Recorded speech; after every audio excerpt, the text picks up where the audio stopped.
ایک طرف ایک فوجی افسر کی وردی تھی، دوسری طرف یونیورسٹی کے احتجاج کرتے ہوئے اسٹوڈنٹ۔ پھر اچانک پستول نکلی اور ہوائی فائرنگ ہو گئی۔ لیکن اس واقعے کو سمجھنے کے لیے پہلے یہ جاننا ضروری ہے کہ وہاں ہوا کیا تھا۔ اگر ایک فوجی افسر اپنی بیوی کے ذاتی مسئلے میں وردی پہن کر یونیورسٹی پہنچے، وہاں اسٹوڈنٹ سے جھگڑا ہو، ہاتھا پائی ہو اور پھر پستول سے ہوائی فائرنگ شروع ہو جائے، تو سوال صرف یہ نہیں کہ فائرنگ کیوں ہوئی، سوال یہ بھی ہے کہ سرکاری وردی وہاں پہن کر پہنچے ہی کیوں۔ یہ واقعہ اسلام آباد کے سرحد یونیورسٹی کا ہے۔ چارسدہ سے تعلق رکھنے والے لیفٹیننٹ کرنل اسفندیار کی بیوی ڈاکٹر آئینہ یونیورسٹی میں اسٹوڈنٹ کے معاملات دیکھتی ہے۔ یونیورسٹی میں اسٹوڈنٹ کا احتجاج جاری تھا۔ ڈاکٹر آئینہ اور ایک اسٹوڈنٹ کے درمیان بحث ہو گئی اور بات آہستہ آہستہ بڑھنے لگی اور پھر ڈاکٹر آئینہ نے اپنے شوہر کو فون کیا۔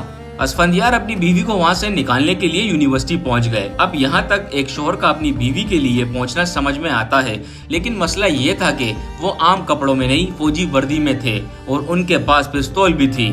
وہ اپنی بیوی کو ہجوم سے نکالنے کی کوشش کر رہے تھے۔ پھر معاملہ بگڑ گیا اور افسر اور اسٹوڈنٹ کے درمیان ہاتھا پائی شروع ہو گئی۔ ان کی وردی بھی کھینچی گئی اور پھر اچانک انہوں نے پستول نکالی اور ہوائی فائرنگ کر دی۔ اس کے بعد ویڈیو سوشل میڈیا پر وائرل ہو گئی اور ہر طرف بات ہونے لگی۔ اب یہاں دونوں طرف کی غلطی کو الگ الگ دیکھنا ہوگا۔ اگر کسی اسٹوڈنٹ نے ایک فوجی افسر کی وردی پکڑی تو یہ بھی غلط ہے، لیکن ایک فوجی افسر کا ذاتی معاملے میں وردی اور ہتھیار کے ساتھ یونیورسٹی پہنچنا، اسٹوڈنٹ سے الجھنا اور پھر پستول نکال کر فائرنگ کرنا بھی غلط ہے۔ اس کا فیصلہ بھی قانون اور تحقیقات کے ذریعے ہونا چاہیے۔ یہ وردی ایک کپڑا نہیں، یہ ریاست کی عزت اور ذمہ داری ہوتی ہے۔ اگر آپ شوہر ہیں تو شوہر بن کر اپنے گھر والوں کے لیے کھڑے ہوں، لیکن وردی پہن کر ذاتی جھگڑوں میں طاقت نہ دکھائیں، کیونکہ فوجی وردی بدماشی کے لیے نہیں، ملک کی حفاظت کے لیے ہے، رعب جمانے کے لیے نہیں۔ آخر میں بات صرف اتنی ہے، وردی کو دیکھ کر عوام کو خوف نہیں، تحفظ محسوس ہونا چاہیے۔ اس واقعے میں کون غلط تھا، کس نے پہلے ہاتھ اٹھایا اور فائرنگ کی ضرورت تھی یا نہیں،